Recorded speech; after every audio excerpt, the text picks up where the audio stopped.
As novas gerações, elas têm uma novidade, elas foram criadas nas grandes metrópoles, especialmente longe dos pais e dos avós. Uma das coisas que mais faz mal hoje para as gerações que estão entrando no mercado de trabalho é o distanciamento da família na sua convivência. Pode parecer estranho, mas avô e avó, tio e tia, sempre foram decisivos. Porque, por exemplo, na casa da avó podia tudo menos o que ela proibia. Parece contraditório, mas é verdade. Podia tudo menos o que ela proibia. Ela proibia. Ela dizia, isso pode, isso você não vai fazer.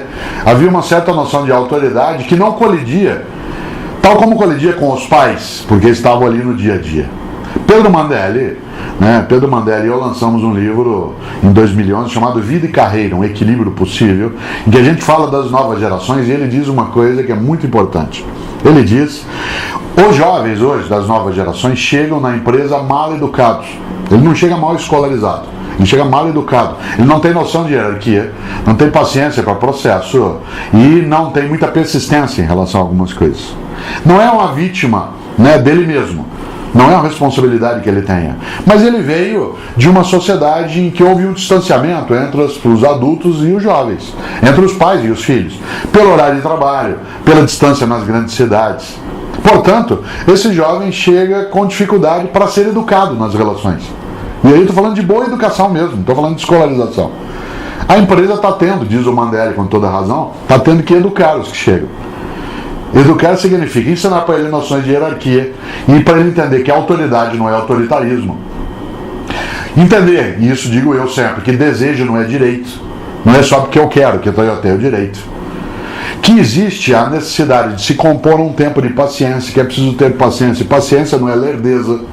Paciência é a capacidade de deixar maturar alguns processos. Por isso, sim, as novas gerações, os que têm menos de 30 anos de idade, eles são nativos digitais.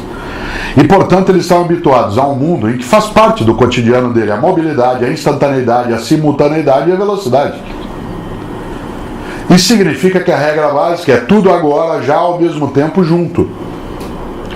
Isso dá para uma empresa uma grande vantagem. Esses grupos novos têm senso de urgência, têm habilidade com uma série de plataformas digitais, mas ele não tem algumas coisas que os mais idosos têm: paciência, persistência e resistência.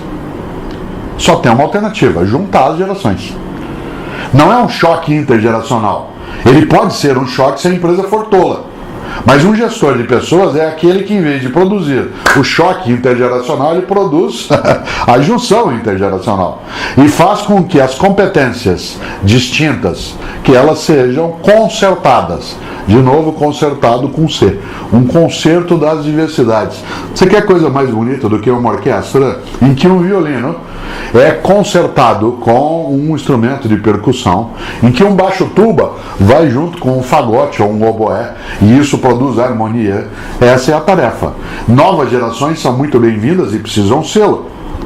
Elas têm suas características que têm que ser entendidas e, se discordantes, modificadas. Mas eles não chegam, os jovens, sem nada saber. Eles têm imensas habilidades, têm várias capacidades, e se nós, mais idosos, formos capazes de fazer essa junção, esse mutirão de competências, ninguém perde.